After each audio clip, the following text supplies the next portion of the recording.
pergunta que acabou ficando pra trás é o lance se a gente tem estudos desse homem das cavernas aí, como que era a formação dele. Posso pedir pro Lene colocar Povo Hadza, H-A-D-Z-A, Hadza. Esses são os últimos caçadores-coletores que nós temos vivos hoje. Eles dizem que são vivos. É hoje ainda, é a última comunidade. Na verdade, eles dizem que eles chamam de pseudo-caçadores-coletores. Por quê? Porque eles têm duas intervenções humanas que os caçadores-coletores de fato não tinham, por razões óbvias, né? E eles conseguem buscar água, então fornecem água para eles. Os caçadores-coletores tinham que catar água. Lá eles conseguem andar e pegar umas águas num cano que deixam lá. Eles são bem isolados mesmo. E o segundo, eles vão para uma cidadezinha lá e eles levam um sacão de... tipo uma tapioca, uma farinha de mandioca ralada. Sei. E é só. O resto eles vivem sem nada. Vira. Olha lá. Essa raiz que o Wesley falou é a principal fonte de comida deles.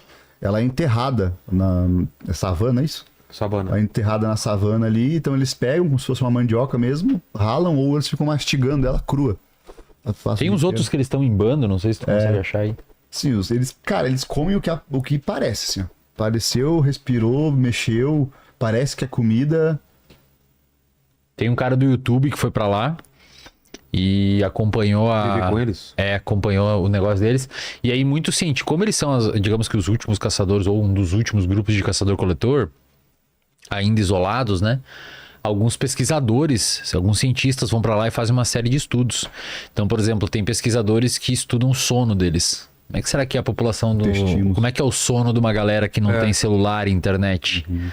E é um sono... E aí eles botam uns reloginhos nos caras pra medir a qualidade do sono, a arquitetura do sono e tal. Aí eu fiquei bravo, cara. Os caras caçaram um Zuzu Bafu. Pô...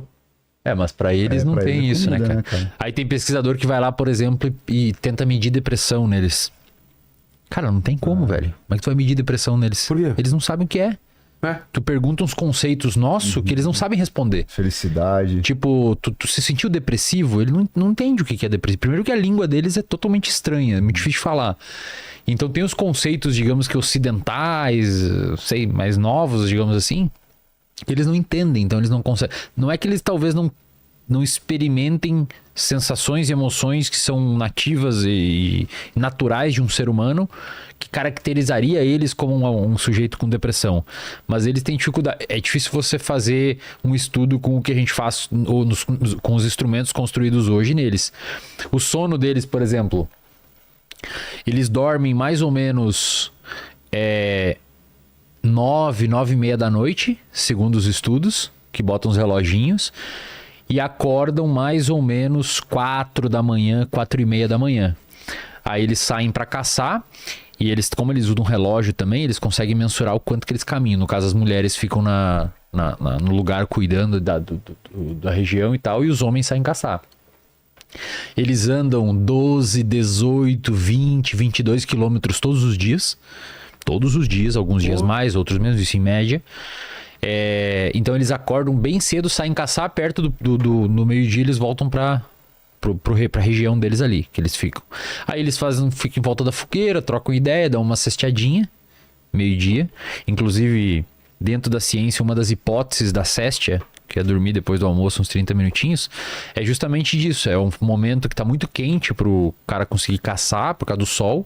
Então ele se resguarda embaixo da árvore ali e eventualmente dá uma descansada para no final da noite sair caçar novamente antes de anoitecer, voltar para não ter... final da tarde.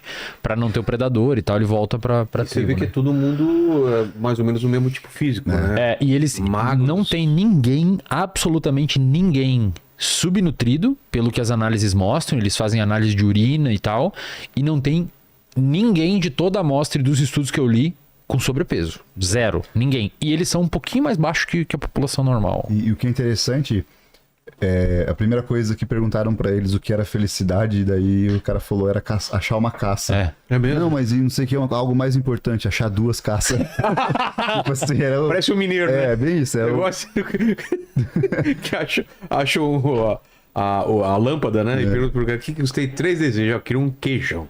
Um queijo muito grande. Tá bom, então aí. O segundo desejo.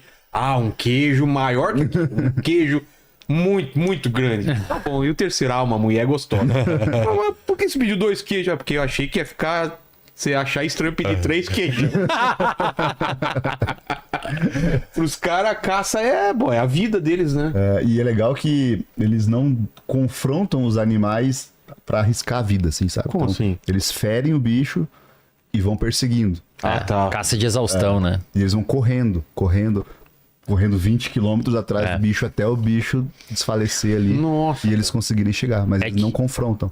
É que esse é um mecanismo...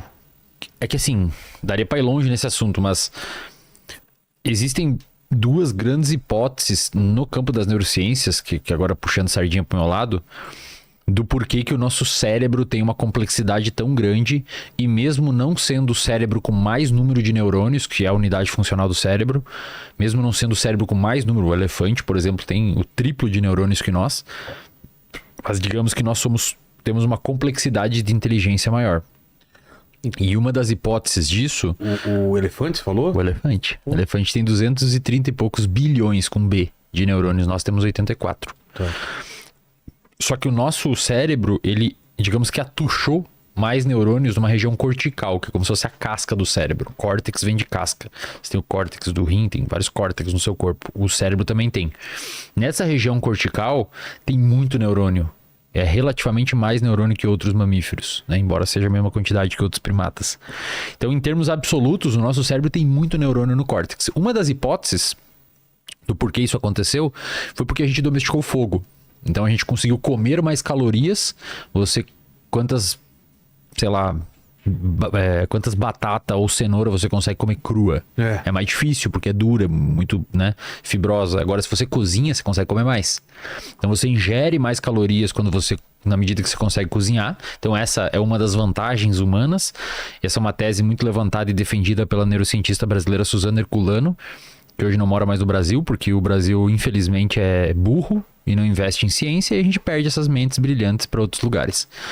E a segunda grande hipótese, cara, é que principalmente depois do Homo erectus, na nossa evolução, a gente desenvolveu um corpo que, digamos que depois dos australopitecos, que começou o Homo erectus, Homo habilis, a gente começou a desenvolver um corpo que permite com que a gente cubra distâncias maiores devido ao bipedalismo, e principalmente devido ao desenvolvimento do glúteo, e os dedões do pé são menores, e a gente tem um cordão na nuca que não deixa a cabeça ficar balançando quando a gente corre. A gente tem toda uma estrutura, alguns tendões ficaram mais fortes, que permite com que a gente gaste menos energia. Pra você ter noção, se você andar de 4, você gasta até 3 vezes mais energia para cobrir a mesma distância do que você fizer caminhando. Então isso que eles fazem foi uma das grandes vantagens humanas, que foi desenvolver a capacidade de correr longas distâncias devagar. A nossa regulação térmica permite, e toda essa estrutura óssea e fisiológica permite que a gente cubra longas distâncias, caçando um cavalo, um animal ferido. Mesmo esse animal sendo mais rápido na curta distância, a gente consegue meio que matar ele de exaustão, caçando ele em longas distâncias. E aí, obviamente, esses grupos de caçadores-coletores conseguem pegar muito mais alimentos, né? Tipo um eles fazem dragão isso. de Komodo humano, mais ou menos. É isso Faz aí. a mesma coisa. Isso Nessa mesma época aí, teve também uma mudança drástica na microbiota intestinal, que são as bactérias do nosso intestino, que também tem relação com toda e qualquer parte do seu organismo, tanto na evolução do cérebro, hormônios e tudo mais. Grande parte também é responsável porque os alimentos cozidos são mais acessíveis tanto para nós quanto também para as bactérias do intestino, que fermentam, e dessa fermentação das bactérias produzem alguns ácidos, e esses ácidos viajam dentro do nosso corpo, se acoplam nossas células e tem efeito anti-inflamatório, inibindo a inflamação, aumentando o aporte calórico, e aí tem essa evolução também. Eles olharam a microbiota desses caras? Do Hadza tem. Hoje a gente tem um estudo forte, cara, em cima deles ali. O que tem de... Cara, hoje o povo Hadza tem uma microbiota grande, mas não é a mais diversa, porque eles têm um padrão alimentar, mesmo que seja muito variado, existe um padrão alimentar. E hoje eles conseguem comer de 100 a 150 gramas de fibras por dia. Isso é absurdamente alto, cara. O padrão hoje dos Estados Unidos, que no Brasil a gente não tem esses dados muito bem especificados, Mas no Brasil, nos Estados Unidos é de 9 gramas, cara. Puta merda, bicho. Por dia. Os caras comem de 100 a 150.